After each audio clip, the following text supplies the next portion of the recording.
For those of you that are building an all-white aesthetic IC build using the AM5 platform, such as the 9950X or the new 9800X 3D, whichever AM5 CPU that you want to use, choosing a motherboard that matches the aesthetics is also very important. If you guys are looking for an ultimate white board, definitely check out the X870E AORUS Pro ICE, which is also 9000 series ready. That means you don't have to update the BIOS, you can just slap in your new 9000 series chip and you're good to go. Now this is a beautiful white board, so I'm really excited to see how this is going to look. And huge thanks to Gigabyte for sending this out for me to showcase to you guys and install it on this beautiful O11 Vision compact in white. CPU of choice that I'm going to install on this is going to be the 9950X, and I'll also be going for 96 gigabytes of the Trident Z5 RGB. Now it's important to note that at the time of this video, this memory is not in the list of supported memory, so I really recommend you guys check out the supported memory list in Gigabyte's website so you can find which memory is tested and confirmed to work by AORUS. Either way, I'm going to show you guys how to overclock your RAM, and hopefully this one works. If not, I do have backup RAM just in case. For those of you guys that are planning to switch to the X870E motherboard and you want to reuse your AIO, we are going to need some new thermal paste. So I'm also going to be using the Artec MX6 thermal paste, which is going to be perfect for the 9950X. Alright, and with that out of the way, let's first unbox and set up the AORUS X870E Pro ICE. Now they do have a non-E version if you want a less expensive board. However, this is going to be their best option for an all-white board. Alright, and here's the Pro ICE wrapped in some anti-static bag.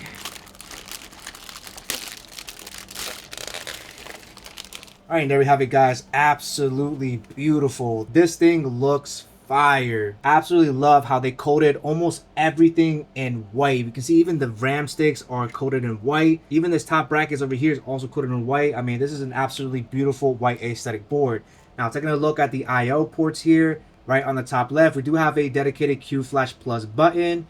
We have an HDMI port to connect to your integrated graphics to your CPU. We have two USB-A 2.0, which is on the slower side. We also have 4 additional USB-As that are coded in blue. Now it does say USB 3.2, but it doesn't tell us the speed. So I hope AORUS in the future adds the speeds here. So this is USB 3.2 Gen 1, which has transfer speeds up to 5 gigabits per second. Now my favorite feature of the new X870 boards is the standard USB 4 Type-C connectors here, which have transfer speeds up to 40 gigabits per second.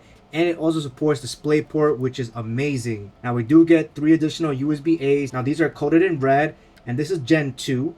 So transfer speeds are up to 10 gigabits per second. And as you can see here, both the blue and the red show up as 3.2. So hopefully for future boards, I do want to see the speed rating, so that way it is more clear. Now we do have a nice Ethernet port here, it's 2.5 gigs. And we also have the Wi-Fi plug here, which is Wi-Fi 7. We have an SPDIF out, microphone input, and a 3.5mm line out. Overall, the selection of USBs is great. You get 9 USB-A ports and 2 USB Type-C ports, which is awesome. All right, finally, let's go ahead and admire this board by taking off the plastics.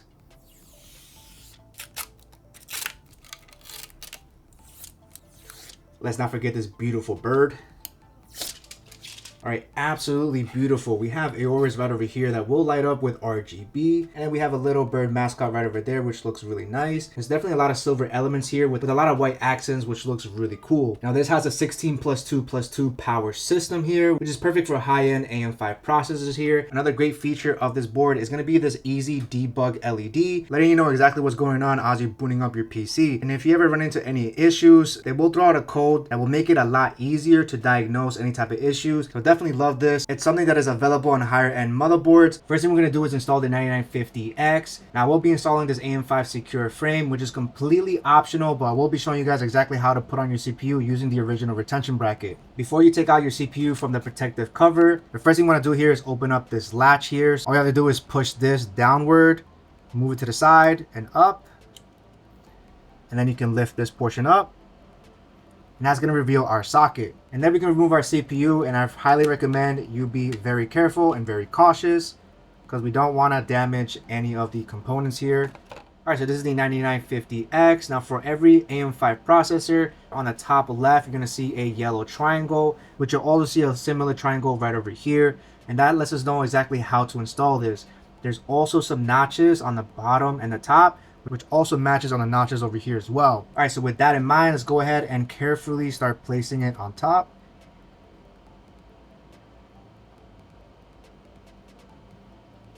Alright, once you put it on, just closely inspect it, making sure everything is nice and secured and the notches match up. And the next thing we're going to do here is we're going to drop this cover on top. And then we're going to push the latch down again. Position it to the right. And put it underneath right here. And then we can remove this cover here. And that's it. Your CPU is nice and installed and ready to bathe in thermal paste. You definitely want to retain your processor covers. So make sure you save this in case you ever remove your CPU, because this will protect the pins just in case. Alright, now I'm going to install this optional AM5 secure frame. Again, this is completely optional. There are some potential benefits of using the secure frame. I personally like it because it keeps most of the thermal paste out of the notches inside of the AM5 processor, so I really like using this a lot. So, since we already have the CPU on top, we're going to need to first remove the original retention bracket. So we're going to undo the latch. That way there's no pressure here. Now it's important to know that this AM5 secure bracket, make sure you're installing this very carefully. I know some of you guys have asked me if this particular secure frame voids any type of warranty. I did reach out to AORUS and specifically to the US policy. As long as this is being installed carefully and correctly, there should be no type of issues here. In the same way, if you're installing RAM, you always want to make sure you're careful, because if you jam it in the wrong place and damage the actual RAM slots, then of course the warranty is automatically voided. So as long as you're doing everything correctly and you follow these steps, you should be perfectly fine. Now I'm just going to keep the CPU on top just so that you can protect the socket, and we're just going to remove these 4 screws here. Now it's important to know that these screws don't go all the way out. Just loosen them up. Now that they're loose, you can just grab this whole piece out, being nice and careful of course. Alright, there we have the original retention bracket. You can go ahead and close that up again and cover this up. And you definitely want to hold and keep this in case you ever have any type of warranty claims. You're going to need to reinstall this again. Alright, so when you receive your AM5 secure bracket, you are going to get 4 additional screws that you're going to have to use to secure this in place, of course. And you also need to make sure that you put the CPU on top first as well. Once your CPU is on top, you can go ahead and place the AM5 bracket over it, being very careful. Once that's in, go ahead and screw it in and secure it in place. Now there's no need to over tighten these screws, just enough so that the screws are not moving with gentle force. And that's pretty much it. We have the secure frame perfectly installed. Now next thing we're going to do here, since we're around the CPU, we're going to remove these brackets here. Now these are more for CPU coolers, and if you're going to be using an AIO, then you have to install your AM5 standoffs that come in the packaging of the AIO. I'm using the Kraken Elite, so these are the standoffs that they have. So there's just 4 Phillips screws that we just have to uninstall. Alright, so with the screws out the way, we can go ahead and remove this out. Then you can grab your AM5 standoffs, and you're going to use the thicker side. Alright, giving you guys a close-up here, we can see that the standoffs are all installed. We have the AM5 secure frame, and now we're ready to move on to the RAM. Alright, now we're ready to install our RAM sticks. Now it's very important, if you want the best stability and higher clock speeds without overclocking, it's recommended to use just 2 DIMM sticks, because if you're using 4 DIMM sticks, it could cause some instabilities and slower speeds, so just keep that in mind. Another thing too, with whatever board that you go for, you always want to go to the manufacturer's webpage and go to their support. And you definitely want to find where it says memory support. Make sure you're correctly choosing the correct Ryzen series here. So we're on the 9000 series. And this will give you a list of confirmed RAM that Gigabyte has tested and confirmed to work based off of the overclock speeds. You can easily navigate through speed. You can do it by brands, and you can do it by capacity. This is a good and stress-free way to check which memory is already tested. Otherwise, it's not a 100% guarantee, but we're going to try it anyways. So whenever you're installing RAM, we have 4 slots, of course. It's labeled as A1, A2, B1, and B2. Whenever you're using just one, you always want to populate A2 if it's just one. And then for 2, you want to do A2 and B2. And of course, if you're using all 4, then go ahead and use all 4. Right, and of course, before reinstalling it here, we do have to open up these top latches here. And on this board specifically, there's also additional latches over here. So we're going to have to push these down as well, making sure that these are all open. And we're going to first populate A2. I'm just going to line it up here. And then from here, you can either apply even pressure, or you can start pushing down one side. Here, a nice little click. And then top, you can see both of these are nice clicked in and secured. We'll do the same thing for the second one. Again, in slot B2.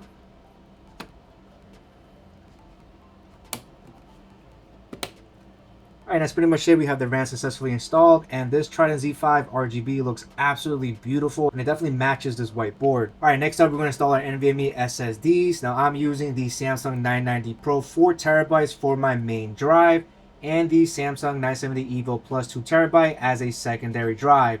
Now this board supports up to 4 M.2 NVMe slots. However, some of them share bandwidth, and it's very important to reference again the user manual. Now under support here, you want to go to where it says manual, find the manual based off of your language, of course, and whenever you're on the manual, in this case this is page number 9, we have expansion slots, which lets us know that this PCIe is X16 and directly integrates with the CPU. And it's very important to note that for Ryzen 9000 and 7000 series, if we populate the M.2 labeled B or C, if they're ever connected or populated, then our PCIe X16 will operate in X8 mode, basically cutting the bandwidth in half. So different boards have different configurations and speeds. So this one not only supports 4, but also supports up to 3 PCIe 5.0 NVMe drives. However, again, some of them share bandwidth. What I love about this board here is that they make it very easy and toolless. So all I have to do here is there's going to be this little latch here that I just push this to the left.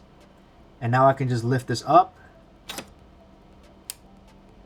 And that's pretty much it. This heatsink comes out very easily. To access additional M.2s, same thing, we're going to turn this to the side and we should be able to just lift this cover up. Pull it to the left side.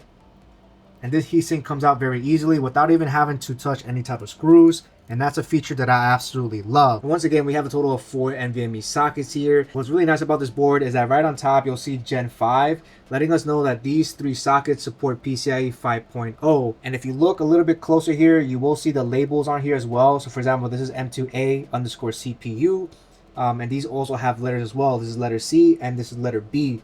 Now, all 3 of these connect directly to the CPU, giving you the best performance possible. The only downside though is that if I use any of these slots over here, it's going to automatically reduce my main PCIe down to X8 instead of X16. So with that in mind, this one right here is going to be PCIe 4.0, and this connects directly to the X870 chipset. So what that means here, that this NVMe basically communicates to the chipset first and then to the CPU, which introduces a little bit of latency, but it's not a big deal since my secondary drive is not going to be used that often. That's definitely one of the downsides of this board, is that I can only realistically use 2 slots without touching the speeds of the X16. So with that in mind, if you're just using 1 drive, all we have to focus on is our main NVMe slot here. So first we're going to do is going to remove the sticker over here that reveals the thermal pad, and then all we have to do here is angle our NVMe in, matching the notches,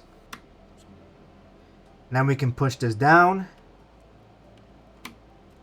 and that basically clicks in very easy. Now next we're going to grab our M.2 heatsink here, and we're going to remove the sticker here, revealing the thermal pad. And with that in mind, we're just going to line this up, position it downward, get it close to this right here. We're just going to angle it and then push it down.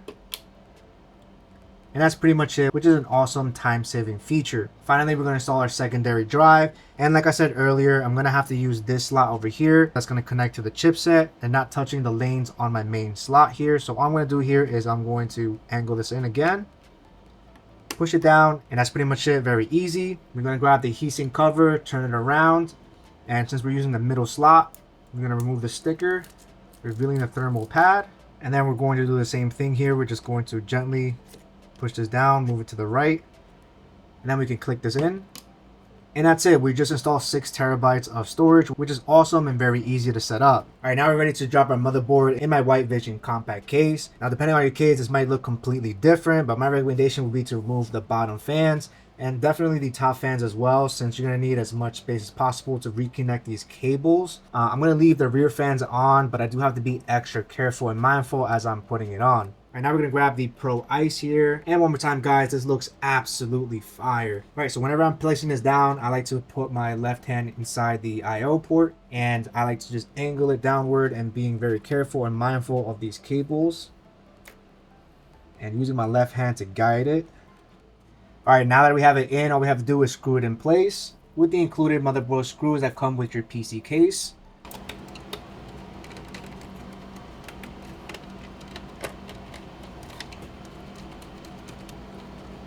Alright, so I have it nice and screwed in. Now, interestingly enough, the middle screw is actually located underneath the M.2 cover.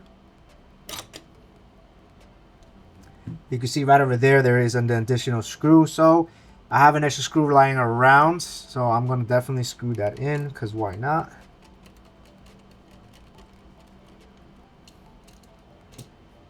But thankfully, these are so easy to remove and put back in, so not a problem at all.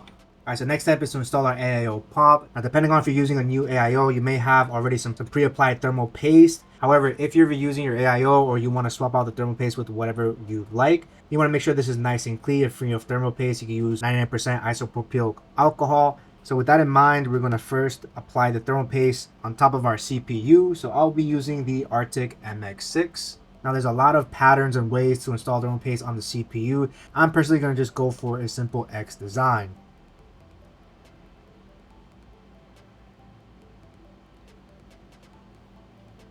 Yeah, that thing turned into a snake.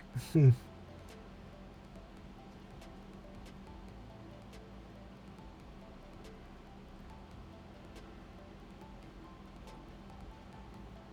apply 2 little dots right here. And make sure you cap your thermal paste right away so it doesn't dry out.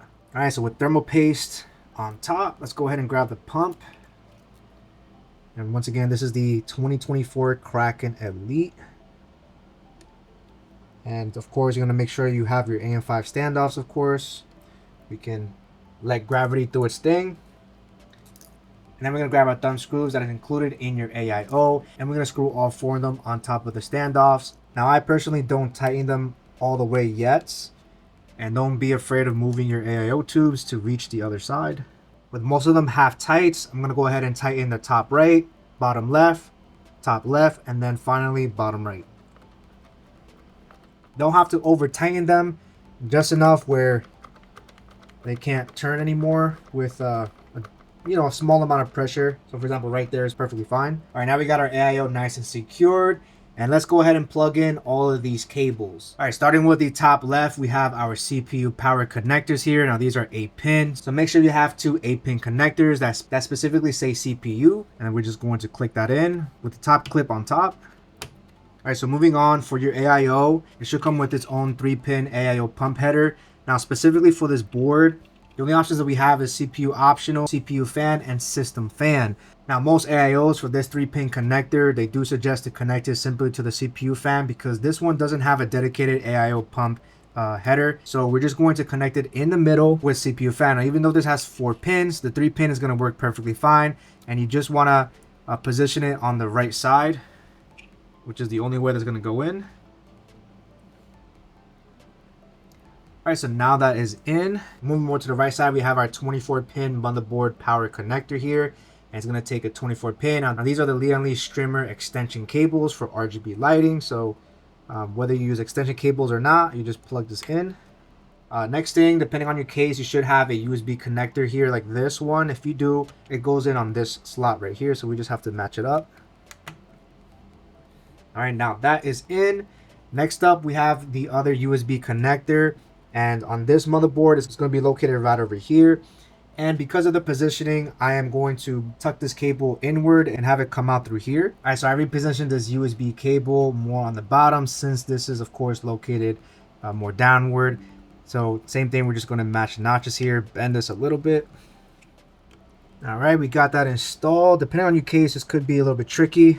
Sometimes you might not have enough space, but we got that nice and installed. All right, next we have our front panel connectors. Now on this board, we have a very large opening, so it's very important to kind of take notes exactly where the power is going to be. This is where you can always reference your motherboard as well. So in the motherboard, it tells us here, and on the left side, we have the power LED and power switch. And on the right side is more dedicated for speakers. Again, depending on the PC case that you're using, they might use this full connector because this only has 9 pins, of course. And we just want to match up the missing pin here. All right, now we have the front panel connector. connected, and this is going to be left exposed. That's perfectly fine. Next thing we have, at least on my case here, is a USB. Now this board supports two USB 2.0. For me, I actually have to use more than two. So this connects to my internal hub, which gives me additional USBs on the back. So I'm just going to plug that in. All right, and depending on how many fans you have, if whether or not you're using a hub, I'm using Lian SL Infinity fans.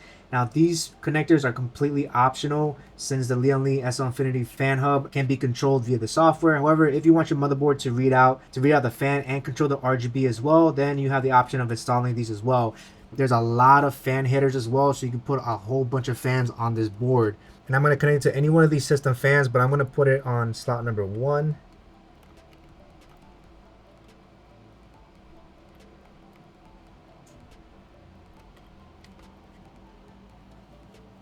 And then finally, this is going to be an adjustable RGB pin. Now, of course, depending on your fan configuration, you might have a lot of these. But for my Lian hub, I only have to worry about just one. And I can go on any one of these over here. There are 3 pins. And finally, I have the HD audio. And that's going to go on the bottom left. And it does say audio on it, so it's really hard to miss.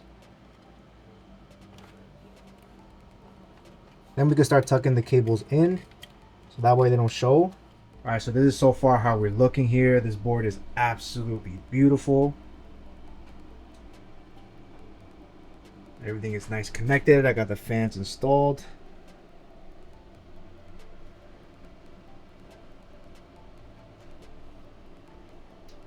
All right, now we're ready to install our GPU. All right, for some reason I lost the sound to this clip. However, putting on the 4090 was nice and smooth. All right, guys, moment of truth. Let's go ahead and power this on. Everything is plugged in. Now, I'm not noticing any type of LED indicators, like anywhere. Could be at BIOS settings or maybe the first time we're booting it on. But I do know there's power because my wolf light is on. So let's go ahead and power this on here.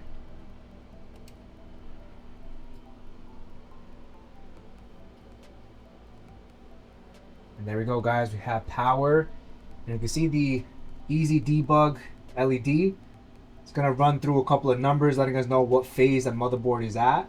And I am using a QD OLED over here, so we're gonna see if it posts. All right, and after about a good 7 minutes, it's been stuck on that code 15. When we do have the little LED light under DRAM, letting us know that there is something wrong with the actual RAM. Now, this is why it's very important to stick to the QVL list of your motherboard. Now this RAM specifically has Intel XMP. There's a lot of things that we could do. We could attempt to update the BIOS or run it with just one DIMM. So I'm gonna remove B2 and then just run it with A2 and see if we can get a post. All right, just a quick update here. I was not able to have it post with either a single RAM stick or with 2 RAM sticks. Since this RAM is not a part of the QVL list, most likely it's not going to be 100% compatible. So instead, I'm going to swap it out for the Z5 Neo RGB, and this one actually comes with AMD EXPO and 64 GB 6000 mega transfers. It should definitely post, so we're going to take these out and swap them in with these. All right, we got the Z5 Neo RGB in, and another cool feature of this board here is that you actually have a dedicated power button on here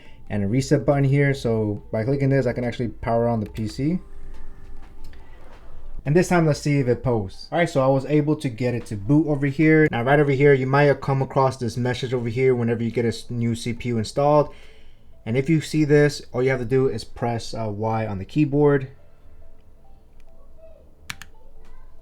And that should reboot by itself. Now, if you're using the same components here, like your original SSD that already has Windows boot, you might notice that it tells you that something's off and now you have to reset your PIN, and you also have to reactivate your Windows copy as well. All right, after you set up your PIN, you should be able to log into your existing Windows. Now, one thing to note here, the reason why you see this portable monitor here is that sometimes whenever you boot your system, your monitor might not turn on. In this case, this monitor was not turning on at all via DisplayPort. So instead, I routed an HDMI cable on the motherboard itself so that it connects to the integrated graphics of the CPU, and turn them on at the same time. And this system was able to detect this monitor over here. And once everything was set up, now you notice that the DisplayPort is connected to the 4090 is perfectly functional.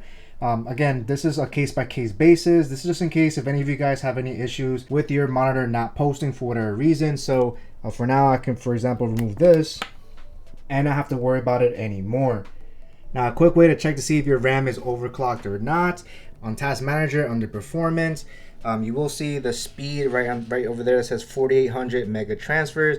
Now, in order to get the 6000 mega transfers of the RAM that I have here, I am going to have to overclock it in the BIOS settings. So I'll show you guys exactly how to do that. In order for us to jump into the BIOS, you want to make sure you have your keyboard connected, and you're definitely going to want to spam the delete button to jump into the BIOS. So let's go ahead and power on the PC real quick. And then we are going to spam the delete button here just to make sure we don't miss out, because sometimes the boot times can be very quick. All right, so just like that, we're able to jump into the BIOS here. Now it does says here that the clear CMOS has been reset, because I did clear it out earlier whenever I was trying to test out the 96 gigabyte RAM stick. So we're just gonna hit OK here, and now we're at the BIOS of the AORUS. I gotta say the resolution looks amazing. This is a 4K monitor, 32 inches, and they finally have 4K resolution. As you can see here, it looks really nice. Now this is on its easy mode here, so this is meant to make this as easy as possible for those that are more seasoned and want to get more into the good stuff. Under advanced mode, we have all of these different options that we could do. Now under easy mode, let's see here, we have on the bottom left the DRAM status. We can see we have the both G.SKILLs. It tells us how many gigabytes and the mega transfers. And right over here we have XMP/Expo profile. It's set to disable, but all we have to do here is click on Expo 1. Again, this is AMD EXPO RAM. Now if you choose a RAM on the QVL list that happens to be Intel XMP, then you'll see the Intel XMP profile, but in this case we have the Expo 1.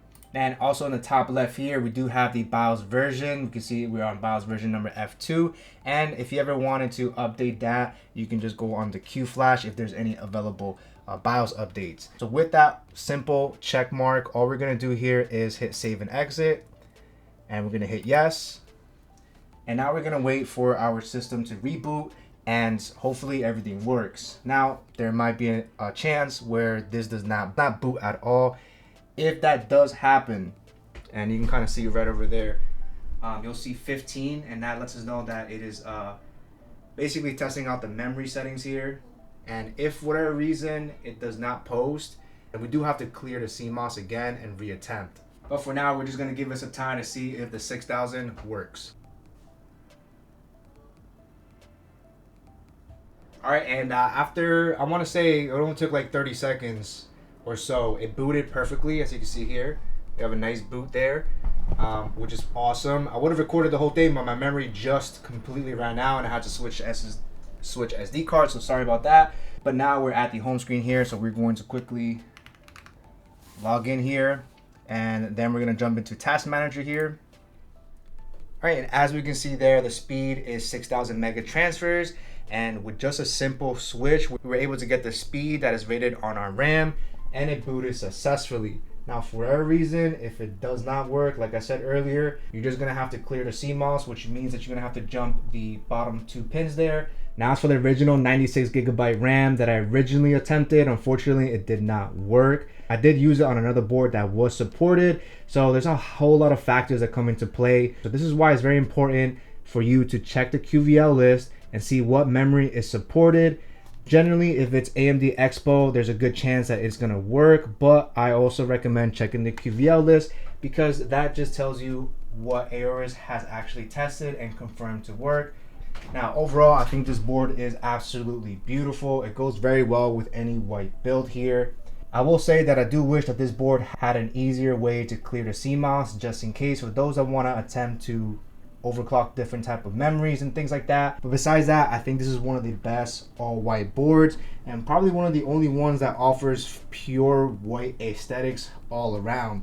And real quick, if you ever want to control the lighting of your motherboard lights or the RAM here, I'm using Gigabyte Control Sensor here, or another third-party software, let's say like Signal RGB might work perfectly.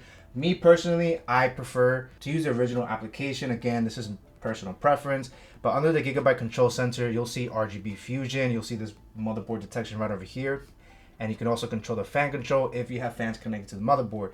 Under RGB Fusion, We have the nice bird logo, and I have it under static currently, but you can change it to whatever static color you want. So if I click on red, you'll notice those lights change red. So both my motherboard and RAM are synced. Now I could also turn off sync here, and I can have this individually changed to whatever other color I want.